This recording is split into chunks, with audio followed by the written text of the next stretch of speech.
It's time now for the award-winning #1 local talk show in Northeast Pennsylvania, The Sam Lesante Show.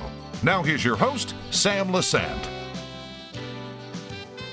So my friends, we're out in the summer, we're enjoying it, and they're having a great time, but there are some things that we have to be careful of, okay, folks? Particularly my good friends, the seniors.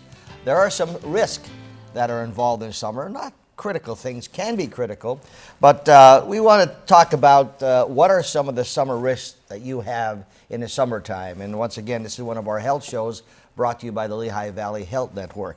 And it's just exciting, folks, how, every time we have these shows, so many of you respond as to thanks for having this person on, thanks for talking about this. And that's one of the things the Lehigh Valley Health Network does, is continually providing you health information.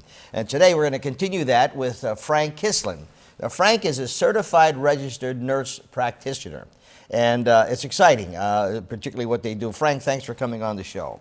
Thank you for having me. So you said Tom Kislin's your cousin, right? Yes, that's correct. Well, I won't hold that against you, okay? We won't hold that against you. Dr. Kislin's a great guy, does a lot for the area. I want you to know that. But how about you, Frank? Tell me about you, okay, who you are. And once again, I know we had a certified registered nurse practitioner on the show before, but maybe we could know who Frank Kislan is. Well, as you said, I'm a nurse practitioner. I'm a registered nurse who went on for additional training. The training that I've had is a little bit interesting. I started out as a paramedic. I trained in Pittsburgh about 40 years ago, one of the original paramedic programs in the country, and went on to nursing school at Wilkes College, Wilkes University now. From there, I ended up moving from Hazleton, where I used to work here in the emergency department, to Pittsburgh again, and became a flight nurse. I did that a total of about 13 years between Pittsburgh and New Jersey and Hahnemann. Wanted to do more, went back and got my master's as a clinical nurse specialist from Widener University. My training was burns, emergency trauma, and critical care. Then I started doing my doctoral work, and in that about 2 years, decided I wanted to get back into clinical. So I did my postmaster's work as a nurse practitioner in family medicine, which covers basically adult, geriatric, pediatric, OB, and psych. And then I moved back to this area, and I've been doing emergency between Wilkes-Barre General and Hazleton now, where I'm full-time for about the last 3 years. So, wow, you have a great background.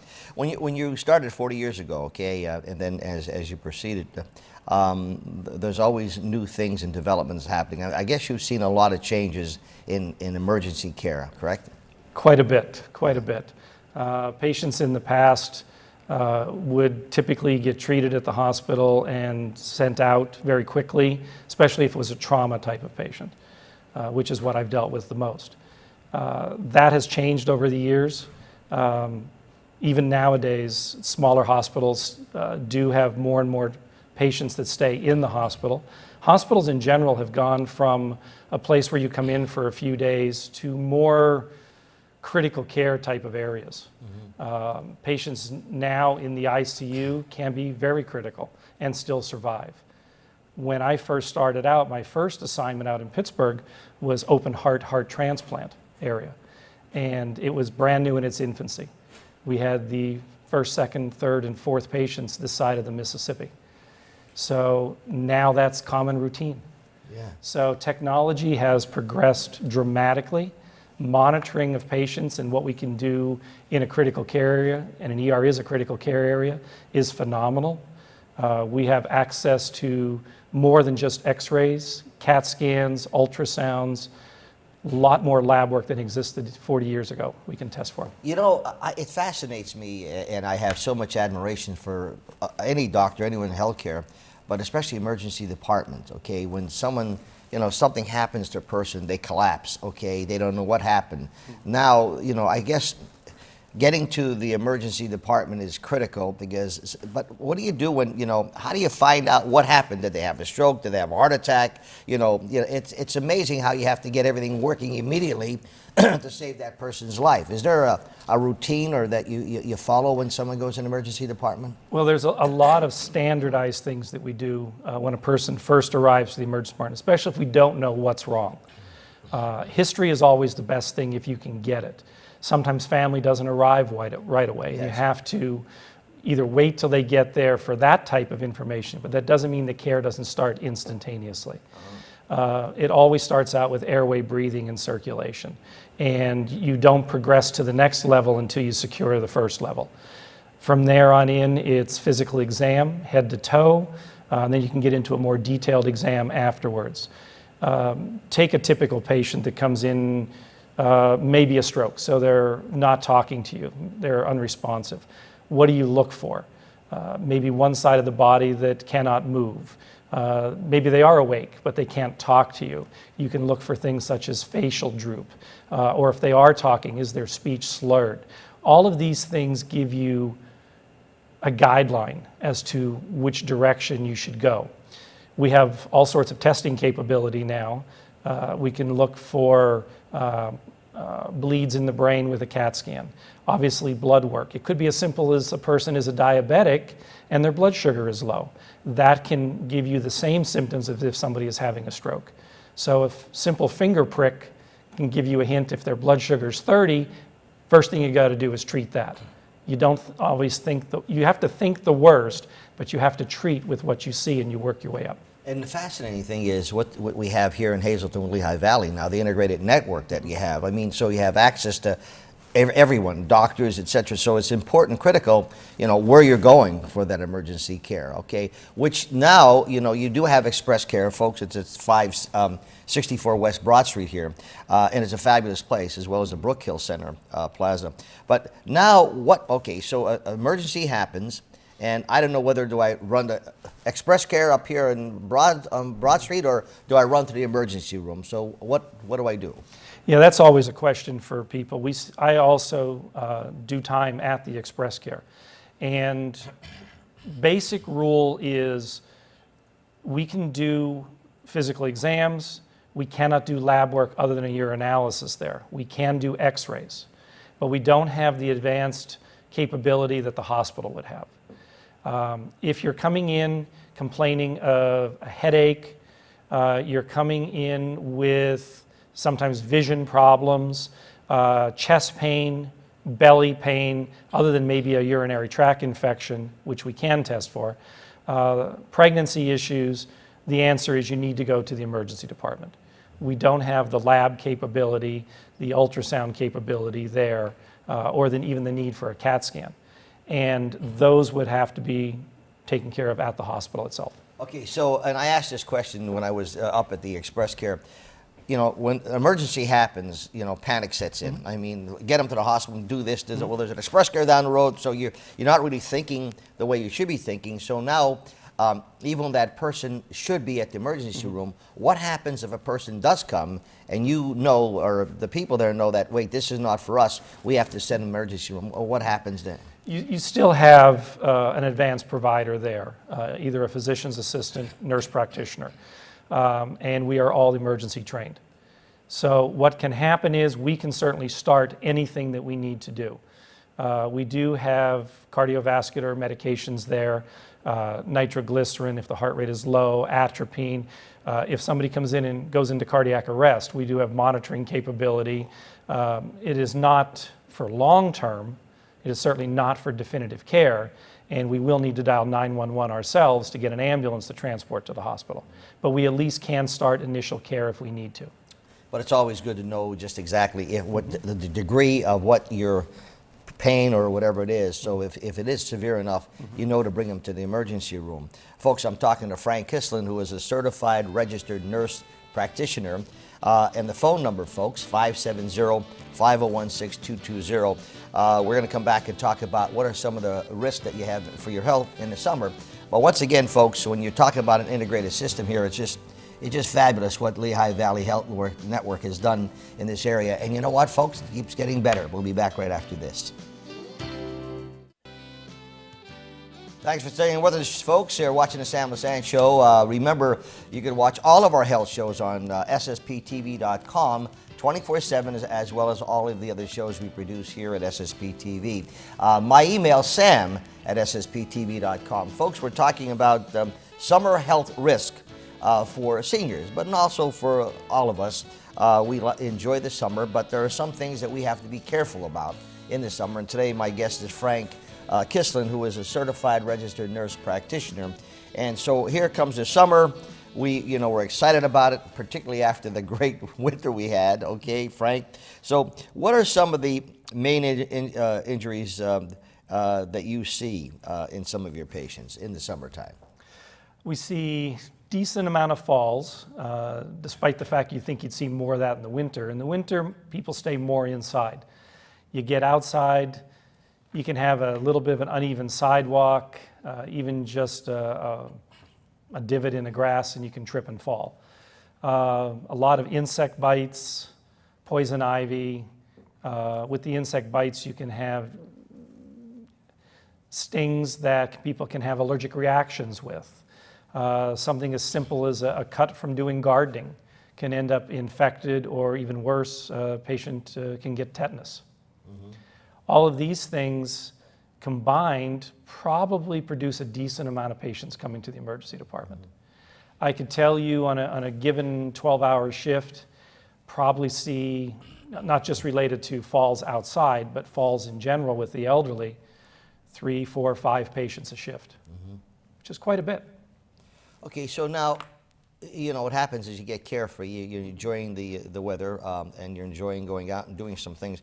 What are some of the things that some of the seniors can do to prevent certain things?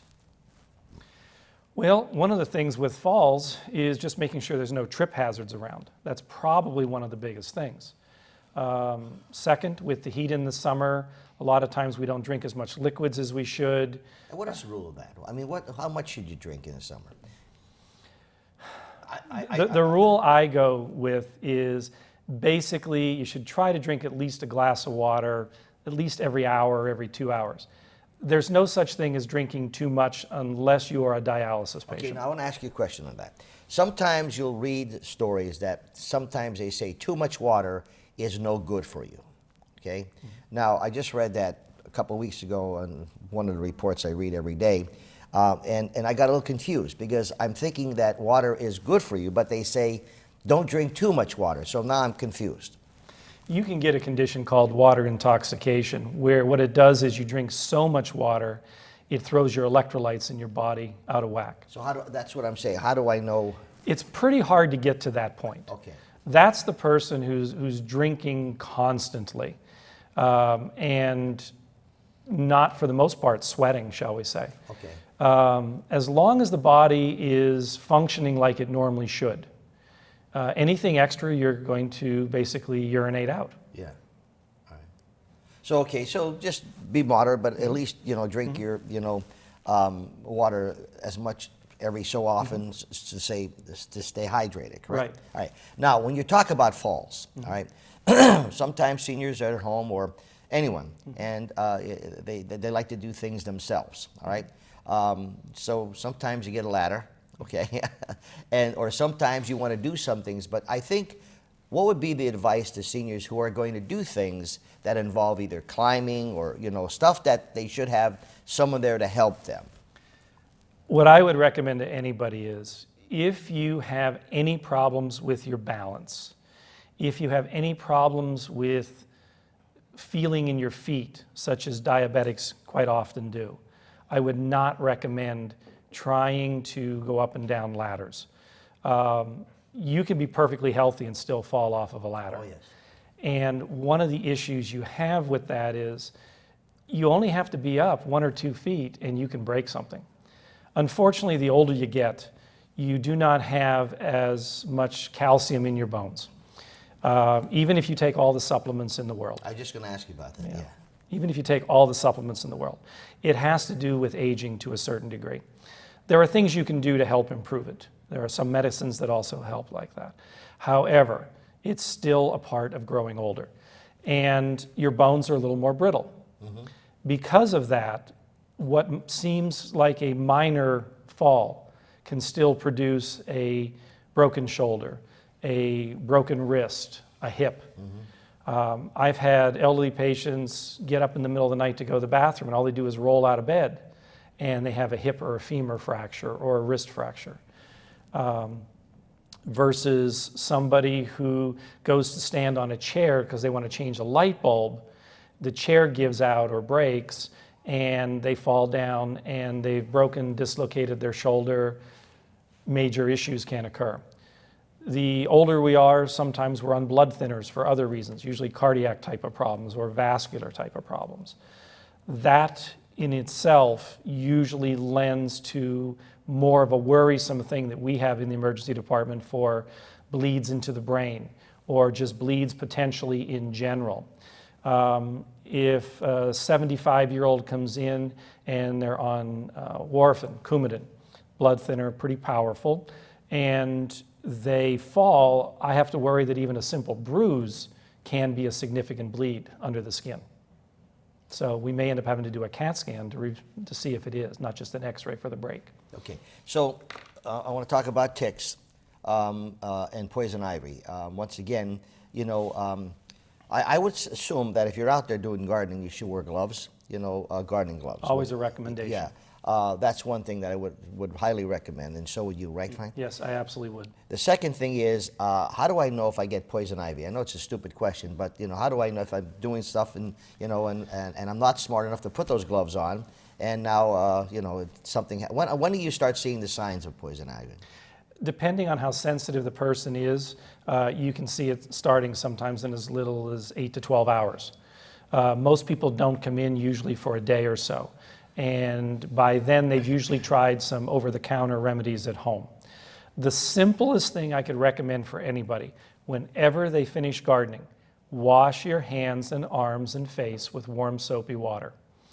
What's the first thing you do when you're outside and you're sweating and it's running on your face? Correct.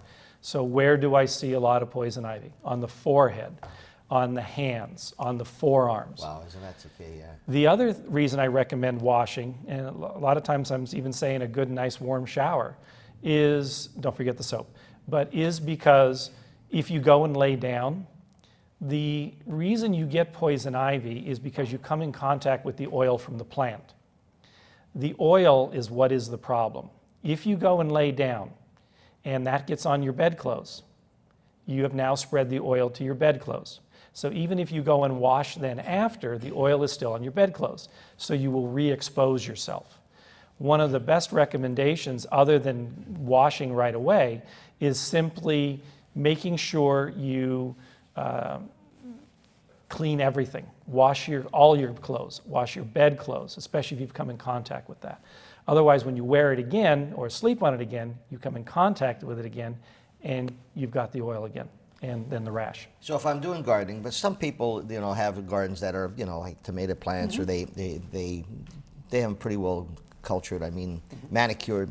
But it's when you're going to areas that you don't know, where I guess you could forget. So I guess wear the gloves always, and also make sure you wash your hands with soap, warm soapy water, in your face just to get rid of that stuff. How about your clothes? I mean, here again, if you know you're involved and you're involved with that, you know, it happens just like that.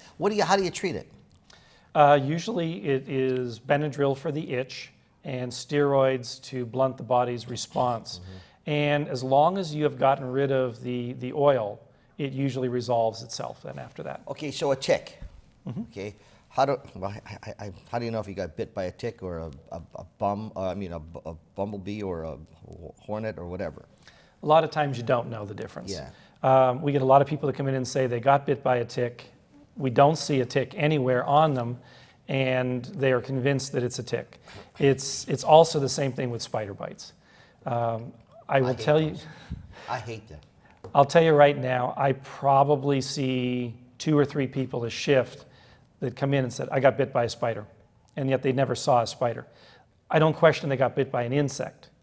And the bigger concern with any type of insect bite is infection, either from tetanus. Remember, insects live in the ground, and tetanus is a bacteria, virus type of disease that, when I say both, usually you can get a bacterial infection.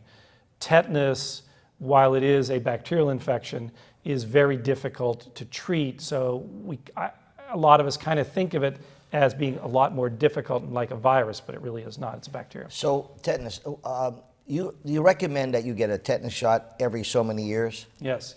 Center for Disease Control recommends for dirty wounds every 5 years, for minor things at least every 10 years. Recently they've added pertussis to it. It's now DPT, and that's the recommendation for virtually everybody. Folks, I'm talking to Frank Kislan. Interesting stuff, isn't it? So we want to keep you healthy here for the summer.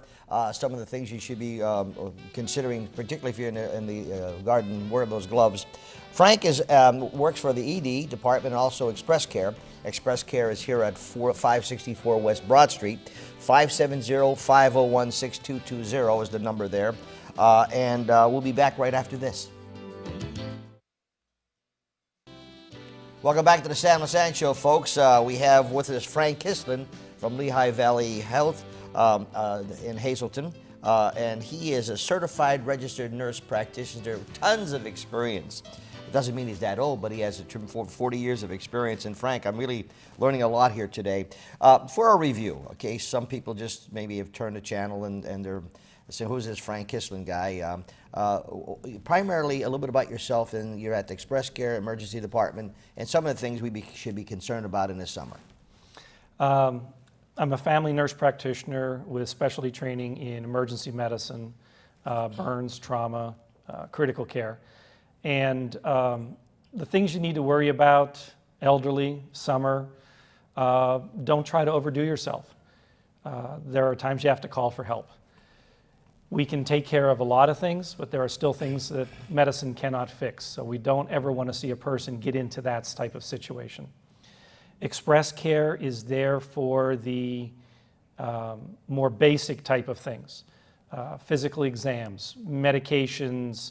If you're concerned that your blood pressure is too high, we can certainly look at you, get a physical exam, check your blood pressure. If necessary, we can certainly treat with additional medicine if your blood pressure is way too high, or refer you back to your family doctor for additional evaluation. A lot of people are concerned when they have these automated blood pressure cuffs at home and they get a reading and their blood pressure is up. Yeah. One reading does not necessarily mean your medicine needs to be changed.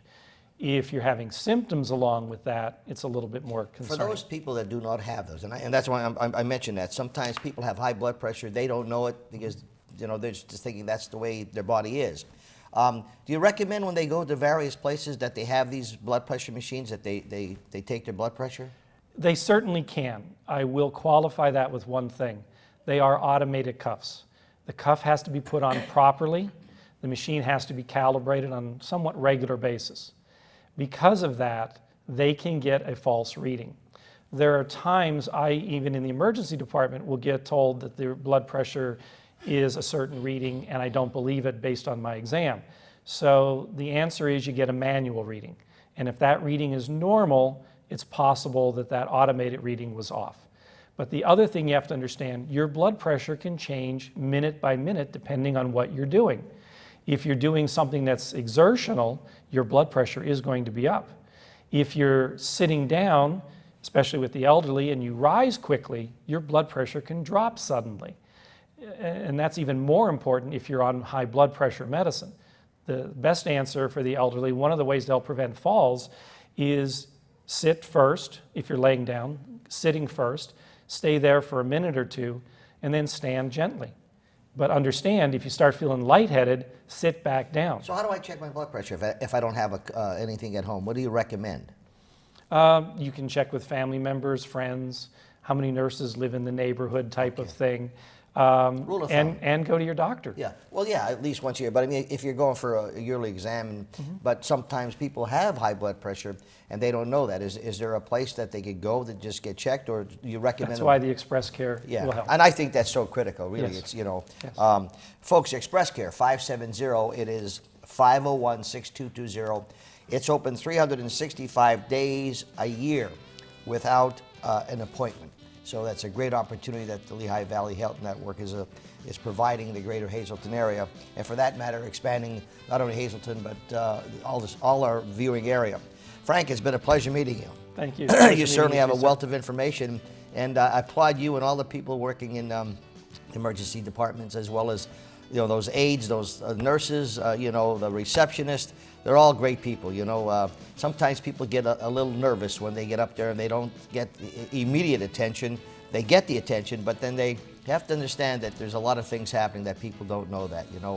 I think my wife's a registered nurse, and I have the greatest respect for them, because there's things that you got to go through that you just, sometimes I think that guardian angel's around you, it's helping you around, Well, we can't do the job without them. And the biggest thing with the emergency department, I would ask, a lot of people will come there and they'll notice they've got a long wait and they see people going in front of them. We have to take the ones that are more serious up front. There are times people come in by ambulance and they'll be asked to go to the waiting area because what they have is something very minor. But I got to tell you, things have improved greatly over the year, as far as getting in the emergency room. You guys have been really doing a great job up there. Once again, folks, the number 570-501-6220. Remember, 24/7, you watch all of our health shows as well as go to their website. We'll see you next time.